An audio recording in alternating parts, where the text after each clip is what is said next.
नमस्कार दोस्तों, स्वागत है आपके अपने YouTube channel Aaradhya education academy में। दोस्तों मैं हूं चरण सेन और आज आप इस वीडियो में सीखने वाले हैं इतिहास का पार्ट 2 आप इस वीडियो में सीखेंगे। हमने आपको पहले बताया था इतिहास का पार्ट 1 जिसमें आप लोगों ने जाना था हिस्ट्री के बारे में, हिस्ट्री होती क्या है और हिस्ट्री के जो ऐतिहासिक काल के पूर्व का जो समय है, प्रागैतिहासिक काल और आदि ऐतिहासिक काल के बारे में हमने आपको पहले पार्ट 1 में बता रखा है। दोस्तों इस वीडियो में आज आप सीखने वाले हैं ऐतिहासिक काल के बारे में, जिसको हम कहते हैं हिस्टोरिक एज। और ये दोस्तों हिस्टोरिक एज हमारी जो है 600 ईस्वी से लेकर 1947 ईस्वी तक ये आता है इसमें। और दोस्तों सबसे पहले हम आपको बताना चाहेंगे कि हिस्ट्री में जो पार्ट 1 में हमने आप लोगों को पढ़ा रखा है उसको एक बार रिवीजन करते हैं ताकि आपको मेमोरी में ये चीज़ें बनी रहें। दोस्तों ये हिस्ट्री यूनानी शब्द है जो ग्रीक वर्ड है और हिस्ट्री का मतलब होता है इंक्वायरी या रिसर्च करना। और 484 बीसी यानी ग्रीक एक इतिहासकार थे हेरोडोटस, जिन्होंने द हिस्टोरी नामक बुक में इन्होंने सबसे पहले इतिहास का वर्णन किया है। और इसी बुक में सबसे पहले व्यापक इतिहास का जो है वर्णन मिलता है। और इस बुक में द हिस्टोरीज नामक बुक में यूनान और फारस के युद्ध का वर्णन है। दोस्तों इसमें सबसे पहले आपको रिवीजन कराता हूँ प्रागैतिहासिक काल के बारे में। प्रागैतिहासिक काल को प्री हिस्टोरिक एज कहते हैं और ये जो है 5 लाख से लेकर 3000 बीसी यानी 3000 ईसा पूर्व। 200 बीसी का मतलब आप लोग को बता चुका हूँ, ये हो गया 0 यानी ईसा मसीह का बर्थडे, यानी ईसा मसीह का जन्म। और इससे पूर्व यानी इससे जो उल्टा जो तिथि हमारे इतिहास में ज़्यादातर उल्टा चलती है, तो इससे पूर्व का जो समय है वो बीसी में आता है और इससे जो इधर का समय है वो एडी में आता है यानी एमिनो डोमिन, इसको ईस्वी में कहते हैं, ईस्वी कहते हैं। प्रागैतिहासिक काल के बारे में दोस्तों, प्रागैतिहासिक काल में जो है पाषाण काल आता है और आदि ऐतिहासिक काल जो होता है प्रोटो हिस्टोरिक एज, इसमें जो है 3000 बीसी से लेकर 1750 बीसी तक। और इसमें जो है सिंधु घाटी सभ्यता आता है दोस्तों। और इसमें जो है लिपि तो है लेकिन इसको पढ़ा नहीं जा सकता है, इसमें जो लिपि है वो पढ़ी नहीं जा सकती, लेकिन इसमें लिपि ही नहीं, इसमें सिर्फ जो है पुरातात्विक सर्वेक्षण के आधार पर इसके साक्ष्य मिलते हैं, उसी के आधार पर पाषाण काल के बारे में हम लोग जानते हैं। और ऐतिहासिक काल जिसको आज हम लोग पढ़ेंगे, ऐतिहासिक काल में प्राचीन इतिहास का इतिहास हम लोग पढ़ेंगे। और इसमें जो है ऐतिहासिक काल को 3 भागों में बांटा गया है। नंबर 1 है प्राचीन इतिहास और ये जो है 600 बीसी से 712 एडी तक होता है, एडी का मतलब ईस्वी होता है। और मध्य इतिहास जो हमारा है 712 से लेकर 1707 तक मध्य इतिहास आता है। और ये आधुनिक इतिहास जो है 1707 से लेकर 1947 तक जो है ये आधुनिक इतिहास आता है। दोस्तों ये पाषाण काल यानी पत्थर का, इसको पत्थर का काल कहा जाता है। पत्थरों के औजार हुआ करते थे और पत्थरों से ही इसमें जो आदि मानव था वो पत्थरों से ही शिकार किया करता था। तो दोस्तों ये जो है पूरा पाषाण काल ये 5 लाख से लेकर 5 लाख साल पूर्व से लेकर 12,000 ईस्वी पूर्व तक ये जो है पूरा पाषाण काल आता है। और मध्य पाषाण काल जो है 12,000 बीसी से लेकर 5,000 बीसी पूर्व तक मध्य पाषाण काल आता है। और दोस्तों नव पाषाण काल जो है हमारा 5,000 बीसी से लेकर 3,000 बीसी तक नव पाषाण काल आता है। निम्न पूरा पाषाण काल जो हमारा है ये 5,000 बीसी से लेकर 5 लाख दोस्तों 5 लाख साल पुराने 5 लाख साल पहले से लेकर 50,000 बीसी तक जो हमारा आता है ये निम्न पुरा पाषाण काल। और निम्न पुरा पाषाण काल में दोस्तों यहाँ पर बड़े बड़े पत्थरों और आग की खोज इसी पुरा पाषाण काल में, निम्न पुरा पाषाण काल में हो गई थी। मध्य पुरा पाषाण काल ये 50,000 बीसी से लेकर 40,000 बीसी तक आता है। और इस युग में आग का व्यापक रूप इन्होंने सीख लिया था। और यहाँ पे मानव जो है जिसको होमोसेपियंस मानव कहते हैं वो इसी में आया था। होमोसेपियंस मानव दोस्तों, मानव सबसे पहले कहाँ पे आया था? अफ्रीका में आया था और अफ्रीका को मानव का पालना कहते हैं। तो इसमें 2-3 पॉइंट ऐसे हैं, विशेषतर इसमें ज़्यादातर पॉइंट नहीं पूछे जाते हैं, कुछ ऐसे पॉइंट हैं जो परीक्षा में पूछे जाते हैं। नंबर 1 इससे पूछ लेता है कि मानव का पालना किस देश को कहा जाता है, तो मानव का पालना जो है अफ्रीका को कहा जाता है, सबसे पहले अफ्रीका में आए, लेकिन अफ्रीका में जो है मानव सभ्य नहीं था। सभ्य कहाँ हुआ आके? सिंधु घाटी सभ्यता में। फिर आता है उच्च पुरापाषाण काल। उच्च पुरापाषाण काल जो है 40,000 साल बीसी, 40,000 बीसी से लेकर बीसी मतलब ईसा पूर्व से लेकर 12,000 ईसा पूर्व तक ये जो है हमारा उच्च पुरापाषाण काल माना जाता है। दोस्तों आद ऐतिहासिक काल में हमने पढ़ा था, इसमें जो है लिपि तो होती है लेकिन उसको पढ़ना मुश्किल है। जैसे कि हमारी लिपि ऐसे इस तरीके कुछ लिखा होता है, और इसमें जो है लिपि जो है सबसे पहले लिपि कैसे, इसमें जो लिखावट है वो कैसे लिखी गई है? दाहिने से लेकर बाएं यानी राइट टू हैंड, उसके बाद बाएं से लेकर राइट, तो इसको जो है इस प्रकार से इसमें लिपि मिलती है और इसको पढ़ना मुश्किल है। दोस्तों फिर आ जाते हैं ऐतिहासिक काल के बारे में। ऐतिहासिक काल में हमारा आ जाता है प्राचीन इतिहास, और आज हम लोग पढ़ने वाले हैं प्राचीन इतिहास। तो आइए दोस्तों पढ़ते हैं इसको। दोस्तों इतिहास का तीसरा पार्ट है ऐतिहासिक काल, और इसके 3 टाइप्स हो जाते हैं। नंबर 1 है प्रारंभिक इतिहास, प्राचीन इतिहास। प्राचीन इतिहास 600 बीसी से लेकर 700 एडी तक इसमें प्राचीन इतिहास के अंतर्गत आता है। और मध्य इतिहास जो हमारा है 712 एडी से लेकर 1707 एडी तक आता है। और ये है हमारा आधुनिक इतिहास। आधुनिक इतिहास जो 1707 एडी से लेकर 1947 ईस्वी तक आता है। तो सबसे पहले प्राचीन इतिहास के बारे में पढ़ते हैं, फिर नेक्स्ट वीडियो में हम मध्य इतिहास पढ़ेंगे और उसके बाद आधुनिक इतिहास के बारे में पढ़ेंगे। तो प्राचीन इतिहास जो हमारे भारत का प्राचीन इतिहास है, ये जो 2 शब्द हैं ये बहुत ही इम्पॉर्टेंट है, और हमारे भारत से लेकर ये जो हमारे भारत से रिलेटेड इतिहास है बहुत ही महत्वपूर्ण इतिहास है। तो इसके बारे में सबसे पहले हम जानते हैं कि हमारे भारत का जो है नामकरण कैसे, नामकरण का स्रोत क्या है और नामकरण कैसे हुआ है। तो दोस्तों हमारे भारत का जो नामकरण है वो हमारे यहाँ एक राजा हुआ करते थे भारत, यानी भरत के नाम से हमारे देश का नाम जो है भारत पड़ा है। और सबसे पहले इसका जो है नामकरण होता है महाकाव्य पुराणों से भी मिलता है इसका। और दूसरा है यूनानियों ने इसका जो है यूनानियों ने नामकरण किया है, इंडस कहा है इसको, और ये 600 ईसा पूर्व इसको जो है इंडस कहा है। फिर है तीसरा है मुस्लिम इतिहासकारों ने इसको हिंदुस्तान कहा है, क्योंकि मुस्लिम इतिहासकार सिंध नदी के किनारे जब वो आए तो उसको सिंध को हा पढ़ते थे, यानी सा को हा पढ़ते थे, और इसीलिए सिंध नदी को हिंद नदी कहा और यहाँ के लोगों को हिंदुस्तान कहा।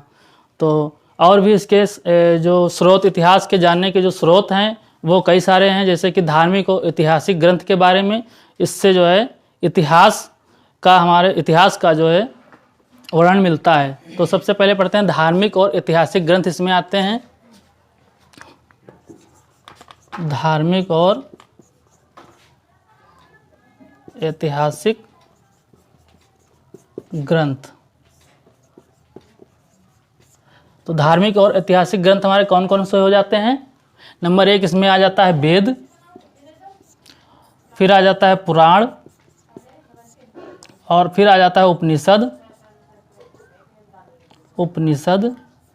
और चौथा आ जाता है ब्राह्मण,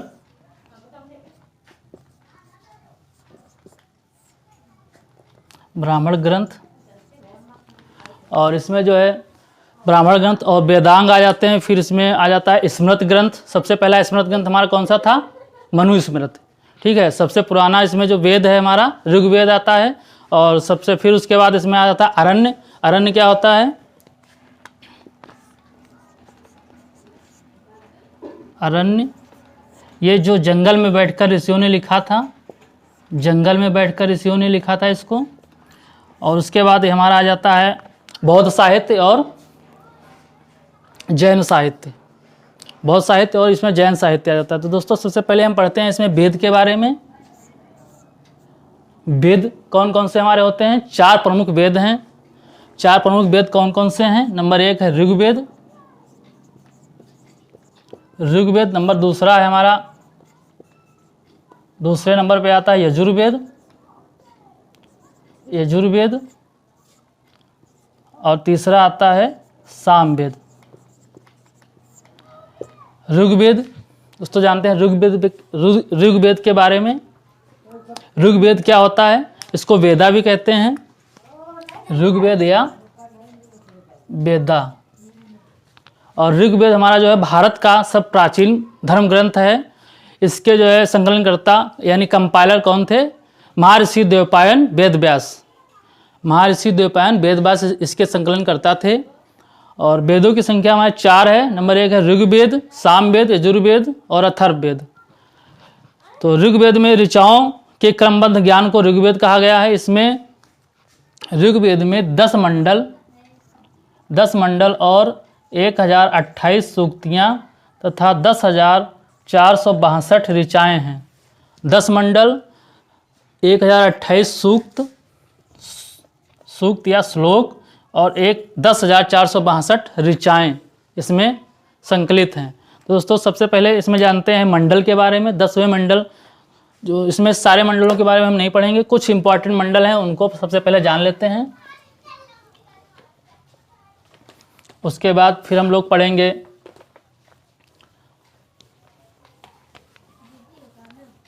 ऋचाओं के बारे में और उसके बाद जो है पढ़ेंगे ब्राह्मण ग्रंथ के बारे में। तो सबसे पहले जानते हैं जो है मंडल के बारे में। सबसे पहले इसमें जो कुछ इंपॉर्टेंट मंडल हैं वो है हमारा तीसरा मंडल, और फिर है 8वां मंडल, फिर है 9वां मंडल और 10वां मंडल। तो तीसरे मंडल में क्या क्या है? इसमें तीसरा मंडल जो है सूर्य देवता यानी सावित्री, सूर्य देवता सावित्री को समर्पित है। सूर्य देवता सावित्री को समर्पित है। इसमें जो है गायत्री मंत्र का उच्चारण है। और जो 8वां मंडल ये है, 8वां मंडल में क्या है? हमारे 8वें मंडल में जो है हस्तलिखित ऋचाओं का वर्णन है। इसको जो है खिल शब्द का प्रयोग किया जाता है। इसमें जो है हस्तलिखित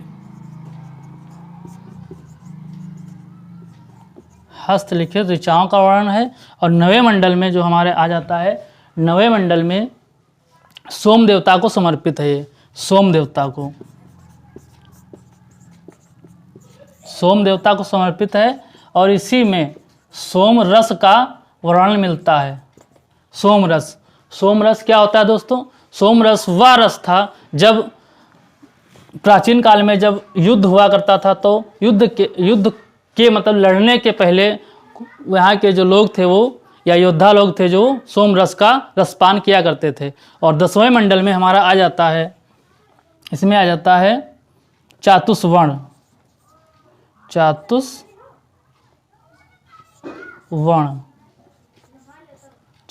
आ जाता है। इसमें 4 वर्णों का वर्णन मिलता है। कौन कौन से हैं? नंबर 1 है ब्राह्मण और दूसरा हमारा है इसमें क्षत्रिय और तीसरा है वैश्य और चौथा है शूद्र। चतुर्थ मंडल में जो है 4 वर्णों का इसमें ज्ञान होता है। 4 वर्णों के बारे में बताया गया है।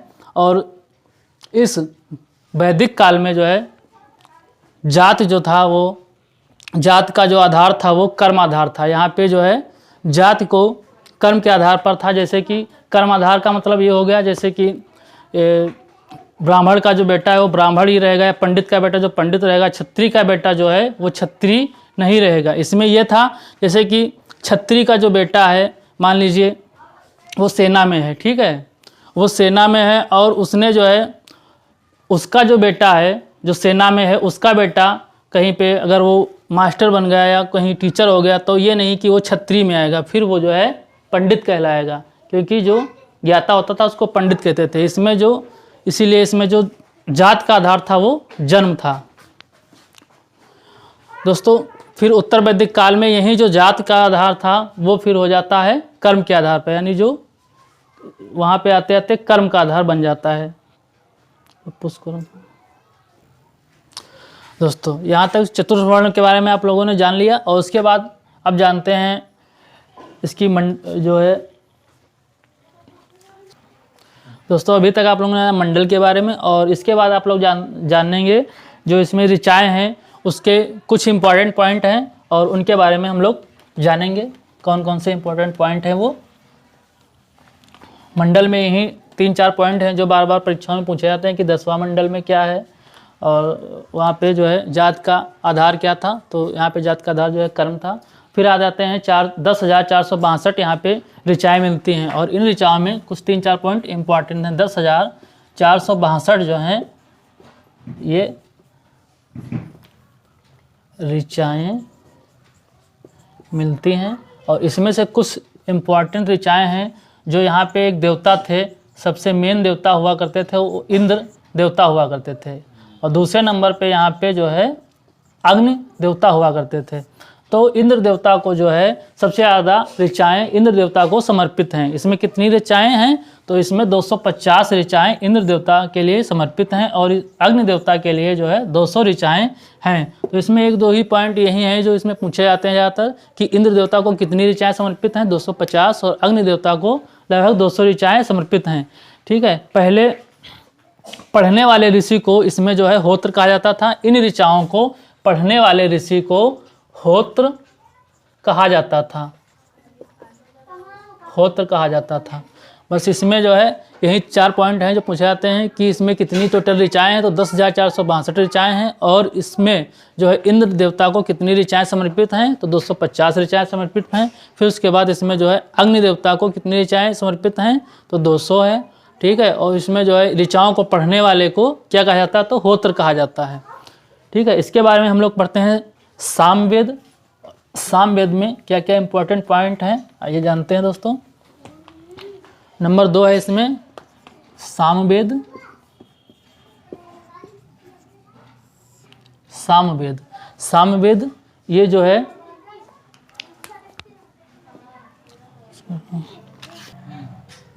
तो सामवेद दोस्तों ये गा सकने वाली जो है ऋचाएँ हैं। इसमें गाए जाने वाले पद होते हैं, ऋचाओं का संकलन है। और भारतीय संगीत का जनक भी सामवेद को कहा जाता है। और इसमें क्या इंपॉर्टेंट है? इसमें जो है पाठक को उद्रात, जो इसे पढ़ेगा उसे उद्रात कहते हैं। ठीक है, यही इसमें 2-3 पॉइंट हैं। इसमें क्या हो गया? पाठक को उद्रात कहा जाता है, उद्रात।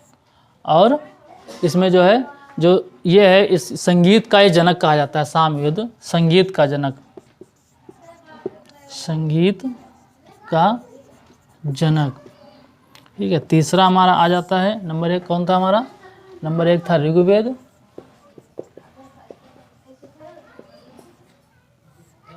और दूसरा आ जाता है हमारा यजुर्वेद। और यजुर्वेद के बारे में जानते हैं दोस्तों। यजुर्वेद क्या होता है? ये वैदिक कर्मकांड के नियमों का संकलन है। ठीक है, और इसमें यज्ञ ज़्यादा हुआ करते थे, यज्ञ वगैरह इसमें हुआ करते थे, यज्ञ वगैरह इसमें ज़्यादा हुआ करते थे। पाठककर्ता को अर्धायु कहते थे। इसमें अर्धायु विशेषता या गद्य एवं पद दोनों में है। यह गद्य या पद दोनों में है।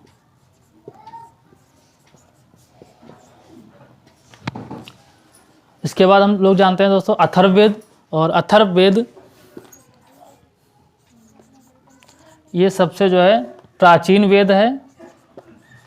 सबसे पुराना वेद हमारा कौन सा है? ऋग्वेद। और ये जो है अथर्ववेद सबसे प्राचीन वेद है। अथर्ववेद के बारे में 2-3 पॉइंट्स हैं जो इम्पॉर्टेंट हैं। नंबर 1 है यह सबसे आखिरी में रचित वेद है। ठीक है, और ये अथर्वा ऋषि के द्वारा लिखा गया है। किसके द्वारा? अथर्वा ऋषि के द्वारा।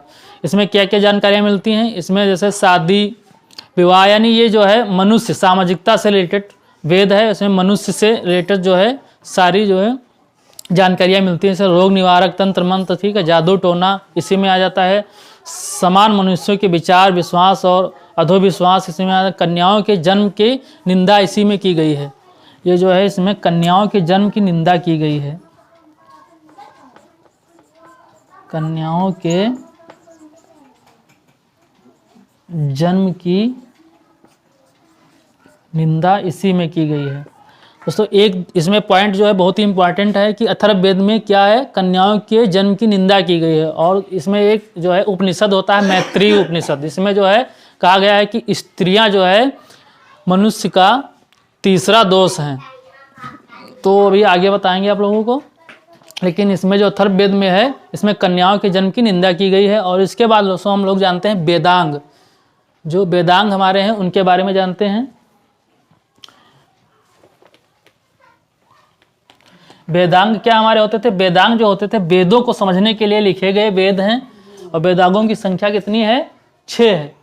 तो वेदों को समझने के लिए जो लिखे गए हैं उन्हीं को हम वेदांग कहते हैं। वेदों को समझने के लिए, क्योंकि वेद वगैरह सब संस्कृत में लिखे गए हैं तो इनको समझना बहुत ही कठिन होता था। इसी को समझने के लिए, वेदों को समझने के लिए कुछ जो वेद लिखे गए हैं उनको हम वेदांग कहते हैं, जिनकी संख्या जो है 6 है। कौन कौन से हैं? वेदों की संख्या 6 है। नंबर 1 है शिक्षा, नंबर 1 है शिक्षा, और दूसरा है कल्प। नंबर 1 है शिक्षा और दूसरा है कल्प। इसी में आ जाता है तीसरा जो हमारा आ जाता है व्याकरण, व्याकरण, और फिर आ जाता है सूक्त। ठीक है, शिक्षा, कल्प, व्याकरण, सूक्त, और फिर आ जाता है इसमें छंद, ज्योतिष, छंद और ज्योतिष। 1 2 3 4 5 6 इसमें जो है वेदांग होते हैं, जो हमारे वेद को समझने के लिए लिखे गए वेद हैं। इसके बाद दोस्तों देखते हैं इसमें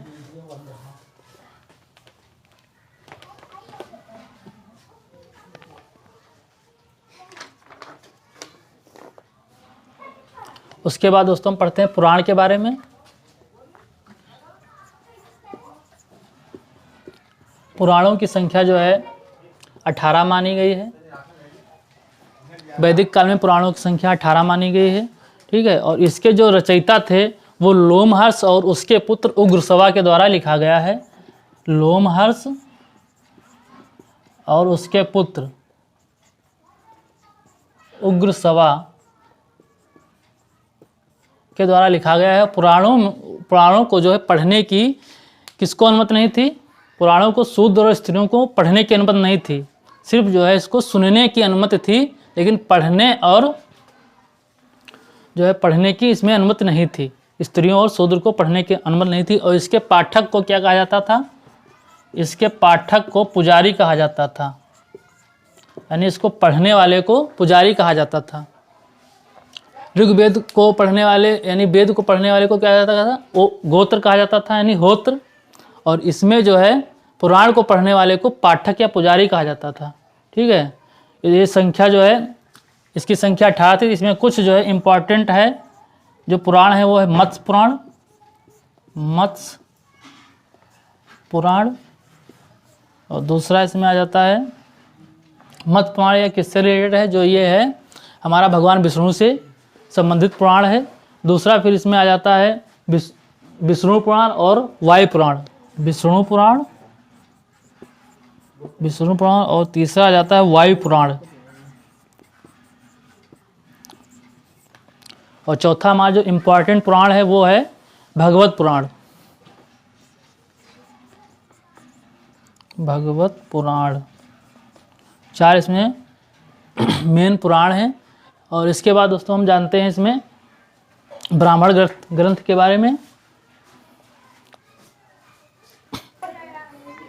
दोस्तों इस वीडियो में हम आज यहीं तक पढ़ाएंगे और उसके आगे जो है अगले वीडियो में पढ़ाएंगे। और ये वीडियो जो है आपको अच्छा लगा हो तो इसको लाइक और सब्सक्राइब करना ना भूलें, अपने दोस्तों में शेयर भी करें